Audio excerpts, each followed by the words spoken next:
good morning class. So welcome to the psychology classroom. I hope you all are fine and your family members are also fine at home. So I just bless you to stay well and stay healthy. So just focus on children, the topics which we are studying. It's very important. So I hope children you are studying properly at home. Children, we are doing the revisions and you also have to do the revisions with me. Be sincere toward your studies, whatever the topics are going on, the discussion are going on, we focus on that one. It's very important for your board preparation. We are doing the revision of the chapter 6, which is attitude and social coordination, and now we are doing the revision of the chapter 7, social influence and group processing. In that term we had almost discussed about the types of group, what is group, what are the features of group. So many things we have discussed. Okay, many things we have discussed. Now one of the influence of group, एक group का कुछ influence भी पड़ता है, that is a compliance which we are studying. The last time which we are studying about conformity, compliance and obedience. We study in that one that conformity is a type of social influence in which we accept the request made by someone. अगर किसी ने हमसे request की और उसके request को हम अगर एक्सेप्ट करते हैं तो we are doing conformity. Compliance क्या है? What is compliance? Accepting the request made by someone. Sorry, conformity means following the group norm, and compliance means accepting the request made by someone. But the difference between compliance and obedience is that in obedience we accept the request made by someone, but that someone is someone like elderly figure or some authority figure or who has some power. अगर उनकी request को हम लोग accept कर रहे हैं तो हम लोग ओबीडियंस कर रहे हैं. पर अगर हमारे फ्रेंड सर्किल हैं, हमारा पीयर ग्रुप है और हमारे इक्विवेलेंट कोई है, हमारे हम जॉब में हैं, हमारे कलीग्स हैं, अगर वो रिक्वेस्ट कर रहे हैं और हम उसको एक्सेप्ट कर रहे हैं तो एट दैट टाइम हम लोग क्या कर रहे हैं? कंप्लाई कर रहे हैं. मैं उस दिन आपको इसके टेक्निक्स भी पढ़ा रही थी. तो I told you all that we will discuss these techniques in the next coming video. So today I will discuss about the techniques of compliance. So तीन टेक्निक है. फर्स्ट है foot in the door, then है door in the face, and third is deadline. इसमें से कुछ चीजें हम लोग ने डिस्कस कर ली थी, but some of the things are still left. Foot in the door, door in the face, deadline technique. Door in the face technique.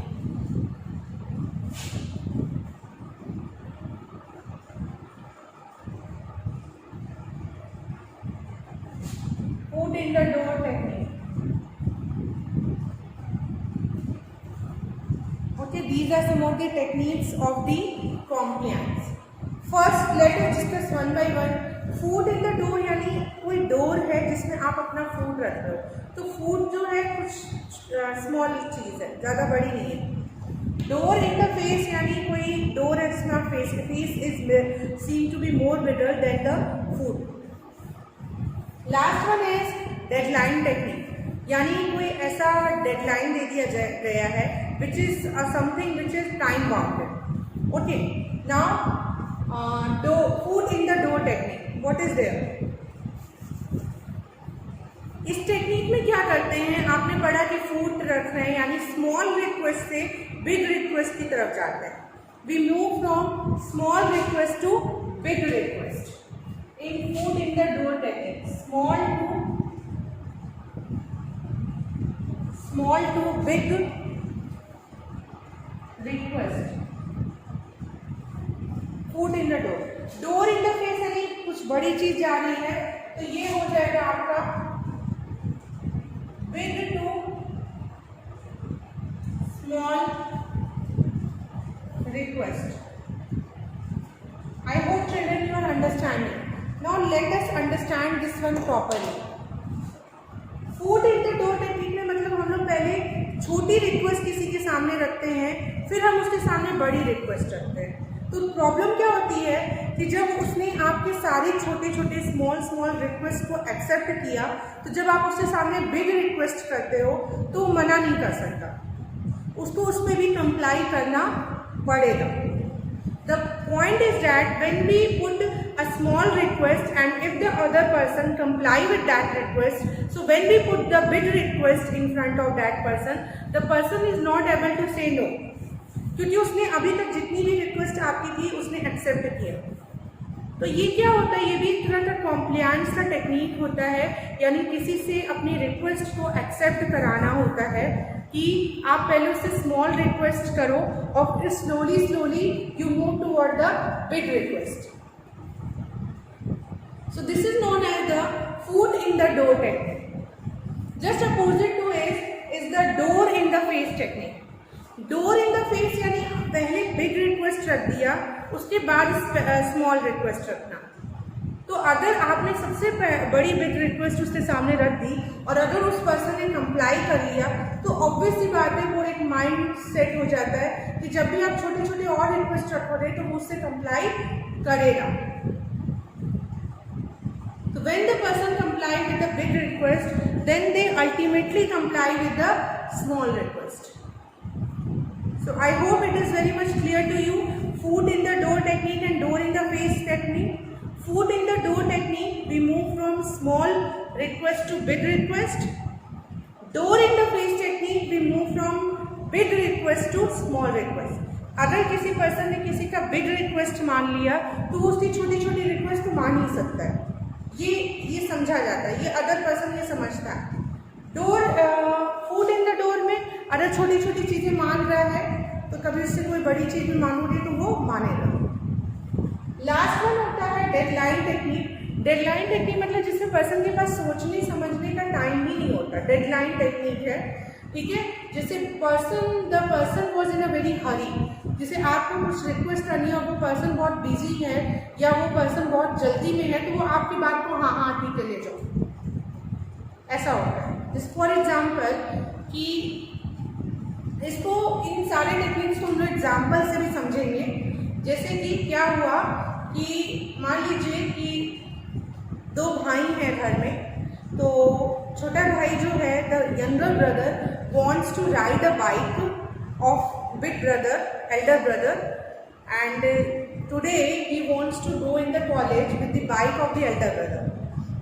ठीक है, जो छोटा भाई है वो आज कॉलेज जो है या अपने स्कूल या जो भी ऑर्गेनाइजेशन है उसमें जाना चाहता है अपने बड़े भाई की बाइक लेके.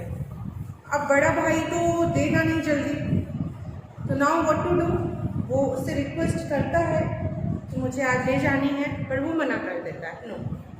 अब वो डेडलाइन टेक्निक का यूज़ कर सकता है. जैसे कि सिचुएशन क्या होगी डेडलाइन टेक्निक की, जैसे कि वो जो बड़ा भाई है वो बहुत बिजी है या इन द सेंस वो कहीं जा रहा है बाय द कार, तो और उसको उस टाइम पे बहुत जल्दी उसे उस जगह पे पहुंचना है. तो उसी टाइम अगर वो जो यंगर ब्रदर है वो compliance means ask for the request, so maybe that elder brother comply with it, वो उसको comply कर जाए, ओ ले जाओ like that, ठीक है, लो मुझे जाने दो, ये लो पर मुझे जाने दो. तो that is a deadline technique. जब आपका कोई टाइम बाउंडेड हो जाता है और आप हरी में होते हो, you are unable to make decision that what is right and what is wrong, या what you have to do और what you have not to do, you comply with the requests which are made by someone immediately. So that is a deadline technique. Foot in the door, small to big request. मान लीजिए कोई है जो आपसे छोटी छोटी request कर रहा है, लाइक वो कभी आपसे बोलता है कि मुझे मान लीजिए दो बच्चे ही हैं, चिल्ड्रन हैं, those who are studying at the school में पढ़ रहे हैं और दोनों एक ही स्टैंडर्ड में हैं. Just imagine that they are in the standard of class 9 में हैं दोनों बच्चे और एक ही क्लास में हैं. One is Abhishek and one is Ajay. ठीक अजय और अभिषेक करके 2 बच्चे हैं। अब अजय जो है उसने अभिषेक से किसी टाइम मान लीजिए उसने उससे रूलर मांगा कि मुझे रूलर दे दो, उसने दे दिया। फिर कभी उसने उससे मांगा हो कि मुझे पानी चाहिए, वाटर बॉटल दे दो, उसने दे दिया हो। फिर उसने मांगा होगा कि मुझे कॉपी चाहिए फॉर मेकिंग द नोट्स, तो भी उसने दे दिया होगा। ठीक है, फिर अब उसके सामने वो बिग रिक्वेस्ट कर देता है राइट कि मैंने कुछ पढ़ के नहीं आया और एग्ज़ाम में तुम ही मुझे बताना है। तो अभी तक तो उसके सारे रिक्वेस्ट को एक्सेप्ट कर रहा था, तो अभी क्या है, उसको उसके बिग रिक्वेस्ट को भी एक्सेप्ट करना पड़ेगा। अंडरस्टूड? उसको उसके बिग रिक्वेस्ट को एक्सेप्ट करना पड़ेगा। I hope it is clear. Food in the door and dead night. Door in the face, मान लीजिए किसी ने आपसे कभी कोई बड़ी चीज़ मांग ली हो, लाइक मुझे इतने रुपीज़ जो है मुझे रेंट पे चाहिए, या मुझे तुम्हारे घर कुछ दिनों के लिए रहना है, कोई बड़ी चीज़ मांग लिया। तो फिर उसके बाद जो वो छोटी छोटी चीज़ों से मांगे ना, like if someone asked you for the first time that I want to borrow 5,000 rupees from you and 5,000 is such a great amount for that particular person, but उसने because of the friendship, because of good friendship आपको दे दी। अब पर जब वो उसने आपकी इतनी बड़ी रिक्वेस्ट पे कंप्लाई किया, तो नाउ आगे से क्या है, जब भी आप उससे 50 रुपीज़ बोरो करोगे या 100 या 200, वो मना नहीं कर सकता। The person have to comply with it. So that is the door in the face, moving from big request to the small request. So I just hope children you understand the topic very properly, this compliance which I explained you with the examples also. So I just consider that compliance आपने अच्छे से समझ लिया। इसके just opposite obedience है। Obedience में यही होता है, इसमें भी एक्सेप्ट करते हैं request which is made by someone, but वो जो समवन है, मैं बार बार यही बोल रही हूँ, रिपीट करने का मेरा मकसद बस यही है कि आपके माइंड में ये पूरी तरह से सेट हो जाए कि ओबीडियंस और कॉम्प्लायंस में क्या डिफरेंस है। सो ओबीडियंस का जो कंसेप्ट है या इस पे एक्सपेरिमेंट जो है वो मिलग्राम ने किया था, बहुत ही फेमस है ये।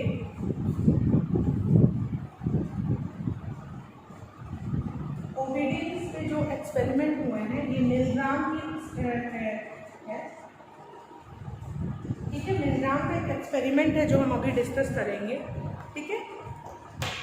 तो ओबीडियंस क्या होता है, accepting the request made by those who are in authority figure, those who are elder, those who have some power, ठीक है। जैसे आपने ओबीडियंस ज़्यादातर देखा होता है, जैसे ऑटो रिक्शा होते हैं और सडनली पुलिस आ जाता है कि मुझे इस जगह पे ड्रॉप करना है, तो वो मानते हैं, वो उन्होंने पर्सन ने रिक्वेस्ट किया कि please drop me at this place. So that auto rickshaw वाला, that auto rickshaw one doesn't ask any question and made him sit and drop him also. Why?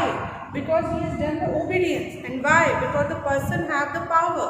The person who has asked for the request and you are unable to comply with it, the reason is that person is some authority figure, that person is some in power. तो आप मना नहीं कर सकते। उसने बोला मुझे यहाँ छोड़ दो, आपने छोड़ा उसे, आपने ओबीडियंस किया, उसके रिक्वेस्ट को एक्सेप्ट किया। इसी तरह आप अगर किसी ऑर्गेनाइजेशन में जॉब कर रहे हो, वहाँ पे जो हायर अथॉरिटी है अगर आपसे बोलेगा कि आपको अभी आपके जाने की टाइमिंग 5 o'clock है, तो बोलेगा आपको 7 तक उठना है, आप नहीं मना कर सकते हो, क्योंकि जो बोल रहा है डैट ऑल्सो मैटर। तो हम लोग जो है रिक्वेस्ट अगर एक्सेप्ट भी करते हैं तो ये भी बहुत मैटर, ये बड़ी अनयूजुअल सी बात है, but it is fact and it is psychologically proved also कि हमसे रिक्वेस्ट कर कौन रहा है, ये भी इम्पोर्टेंट रोल होता है। अभी रिक्वेस्ट कर कौन रहा है ये भी डिपेंड करता है कि आपके रिक्वेस्ट को एक्सेप्ट किया जाएगा या नहीं किया जाएगा। तो जो हमसे रिक्वेस्ट कर रहा है वो एक अथॉरिटी फिगर है जिसको हम मना नहीं कर सकते हैं। अगर वो मुझसे कह रहा है that you have to stay after the 5 o'clock for 2 hours, I have to stay. So that time I am doing obedience. So I hope children you understood about the compliance and the obedience properly. Now I will teach you also about the Milgram experiment. Milgram ने क्या experiment किया था? So in this regarding, Milgram experiment was like, children, we are studying about the obedience. We had discussed about the conformity, compliance and obedience. So in this regarding, I told you all about Milgram experiment. That Milgram experiment was very much famous in the terms of obedience. Milgram experiment was very much famous in the terms of obedience. Now what happened in the Milgram experiment? Milgram ने क्या किया? So Milgram ने obedience को prove करने के लिए कि हाँ, अगर कोई हायर अथॉरिटी कोई भी रिक्वेस्ट करता है तो हम उसे एक्सेप्ट करते हैं, या इट इज ट्रू. तो उन्होंने यही किया, उन्होंने एक एक्सपेरिमेंट किया जिसमें उन्होंने कुछ ग्रुप ऑफ टीचर्स लिए और उन टीचर्स को ये इंस्ट्रक्ट किया गया कि जो भी स्टूडेंट अगर होमवर्क कंप्लीट नहीं करते हैं या आपके वर्क को फिनिश नहीं करते हैं तो उनकी, आप मान लीजिए आपने अपने स्टूडेंट को कोई टास्क दिया और अगर वो फिनिश नहीं किए उस टास्क को तो आप उनके लिए शॉर्ट दोगे. तो ये चीज उनकी हायर अथॉरिटी ने उन्हें बोला. तो उसके वजह से कि हायर अथॉरिटी ने ये कहा है कि अगर बच्चे काम कंप्लीट नहीं कर रहे हैं तो उनको शॉर्ट देना है. एक शॉर्ट मीन्स इलेक्ट्रिक शॉक, ठीक है. तो वो करते हैं. वो उन्होंने देखा, मिलग्राम ने ये ऑब्जर्व किया कि अगर हायर अथॉरिटी कोई भी रिक्वेस्ट कर रहा है तो टीचर्स उसको फॉलो कर रहे हैं.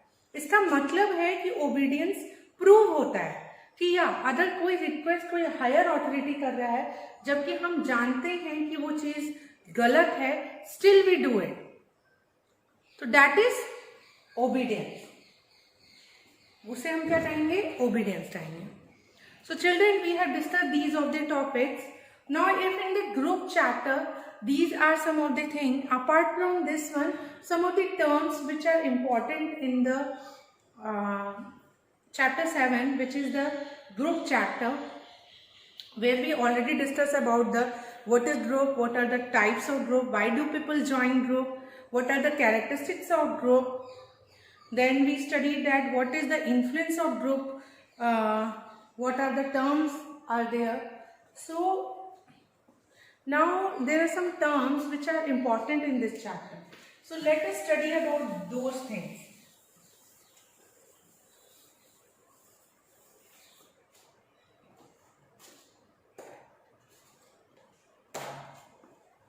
Okay, so here is a topic that influence of group on individual behavior. Influence of group, group का क्या इन्फ्लुएंस पड़ता है हर एक पर्सन पे? बहुत इन्फ्लुएंस पड़ता है. ओके, हर एक के बिहेवियर पे ग्रुप का very much influence. A group is forcing on each individuals behaviour. So what is the influence which group is forcing? There are so many things regarding that one. Okay, so first came the social facilitation, and second word came the social inhibition. So children, I hope you all are clear.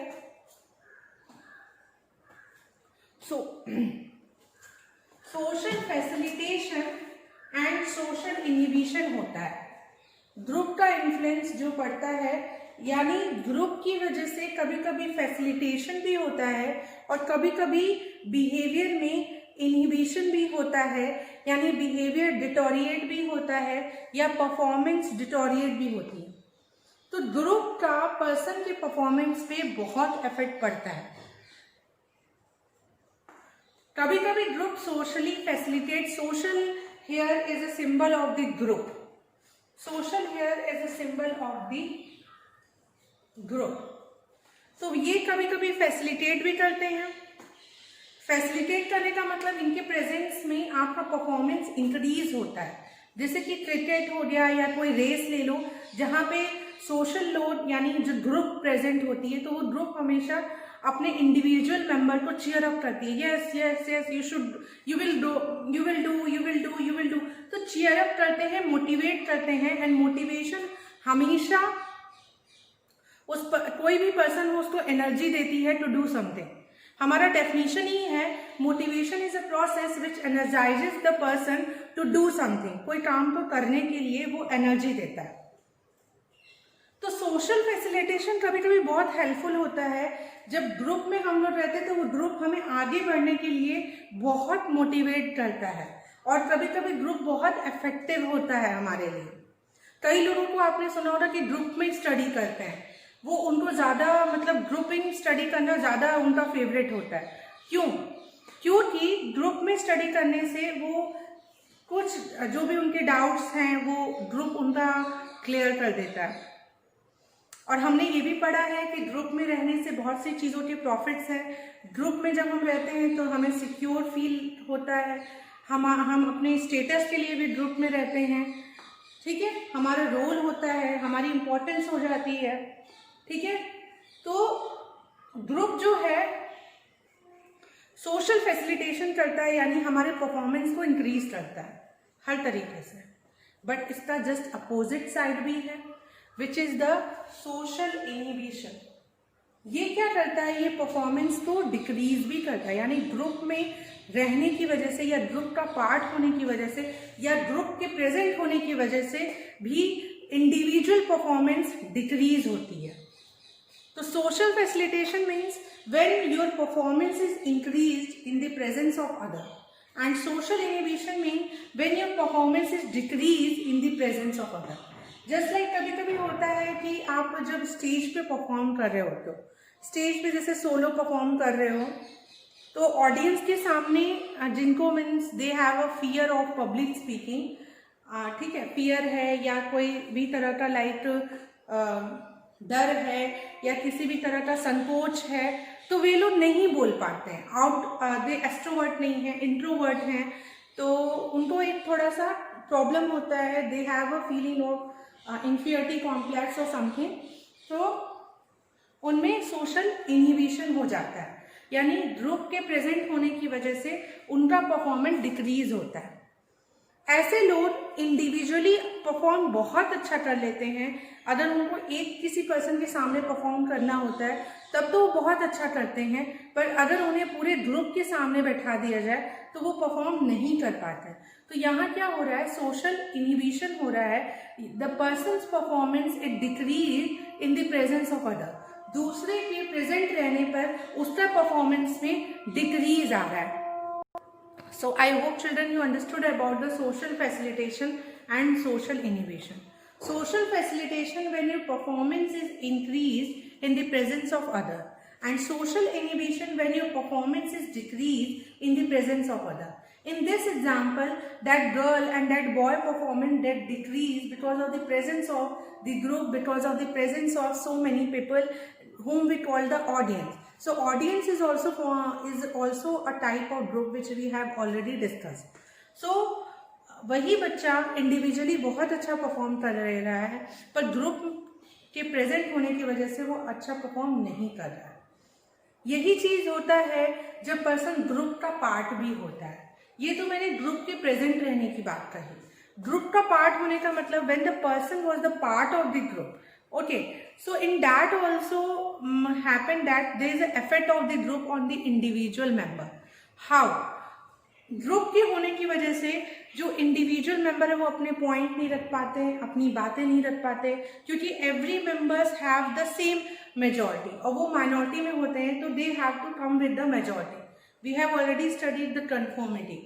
Conformity means following the group norm, और ये भी factor determine होता है majority और minority से, कि majority की size क्या है और माइनॉरिटी की साइज क्या है, या ग्रुप की साइज क्या है। ठीक है, तो हमने ये भी जाना कि जितना बड़ा ग्रुप होगा तो कन्फॉर्मिटी ज़्यादा होगी, कम ग्रुप होगा लेस, मतलब ग्रुप की साइज क्या है।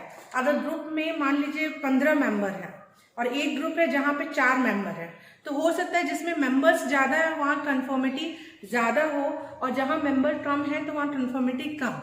रीज़न क्यों ऐसा होगा? क्योंकि जहाँ ज़्यादा लोग हैं वहाँ क्या होगा कि पीपल फील इनसिक्योर और people feel embarrassed to put their own view point. उनको अपना व्यू पॉइंट रखने में उनको एम्बैरेसमेंट हो सकता है, क्योंकि उनको लगेगा कि इतने लोग हैं और कोई कुछ बोल दिया तो मुझे बुरा लगेगा या फिर I get hurt.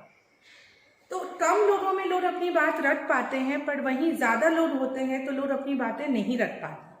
They feel embarrassed, they feel inferiority complex, they feel insecure. So this is all about the group size. Group size means जो group है उसका size क्या है, large है कि small है, ये भी बहुत determine करता है conformity को। तो यहाँ हम लोगों ने conformity की भी बात कर ली।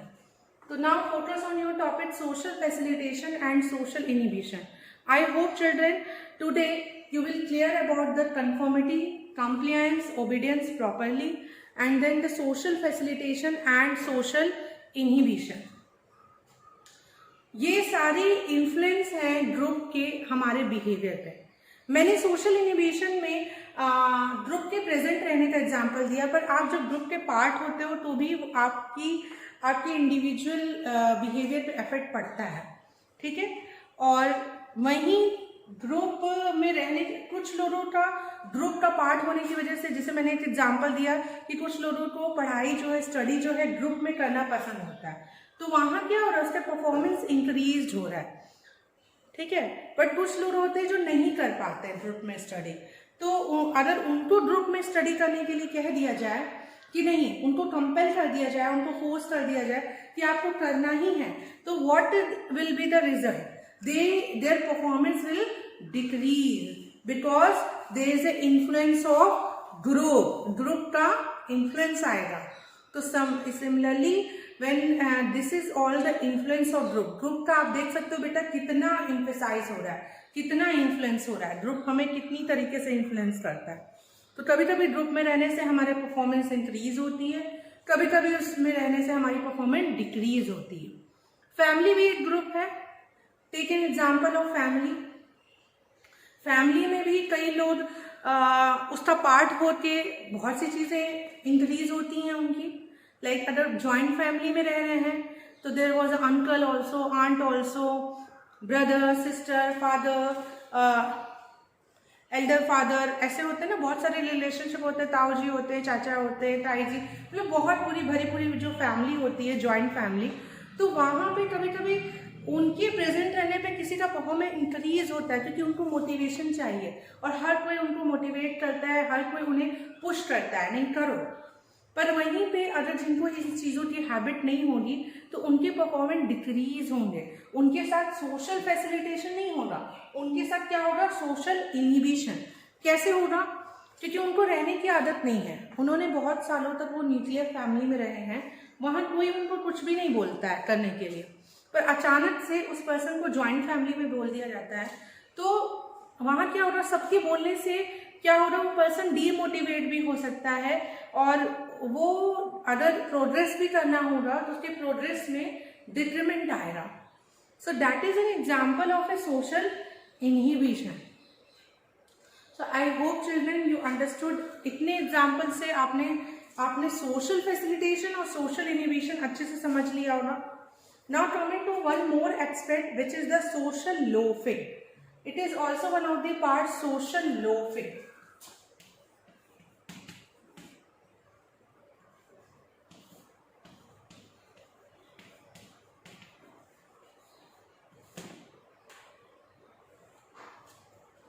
Social loafing का मतलब क्या होता है? Reduction in the effort when you are in the group. That is social loafing. जब हम ग्रुप में होते हैं तो हमारे एफर्ट में कमी आ जाती है और ये होता है, that is known as social loafing. ये भी एक तरह का ग्रुप का इन्फ्लुएंस है पर्सन के बिहेवियर पे और ये हर जगह it is applicable everywhere. Let us take an example. अगर टीचर है आपके क्लास में, आपको बोली कि इस टेबल को, मान लीजिए फॉर एग्जाम्पल जो सपोज ये टेबल रखा है, इस टेबल को वहाँ ले जाना है। इस टेबल को शिफ्ट करने के लिए from here to there the teacher call the 10 student. तो 10 student taking that table and moving it to here. आपको क्या लगता है कि वो 10 के 10 पूरी एफर्ट दे रहे होंगे? नो, ऐसा होगा कि एक टेबल को स्विच करने के लिए 10 पीपल हैं तो हो रहा क्या, उसमें से सिर्फ 4 या 5 ही लोग एफर्ट डाल रहे होंगे, बाकी नहीं. तो that is example of social loafing. Similarly there are so many example of social loafing. Teacher ने कहा कि आपको बोर्ड डेकोरेट करना है, देयर इज अ टास्क, हर एक क्लास का बोर्ड डेकोरेट होना चाहिए. आपको क्या लगता है, the whole class is giving the effort, although the credit is given to the whole class.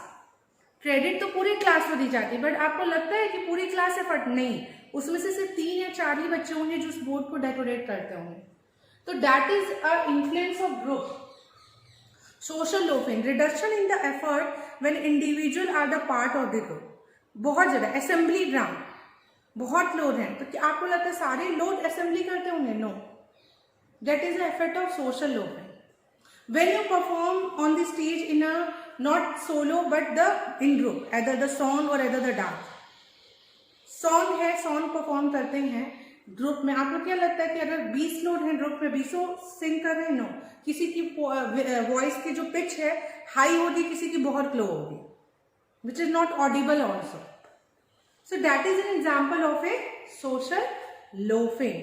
सो ऐसे एग्जाम्पल हमें बहुत दिखते हैं.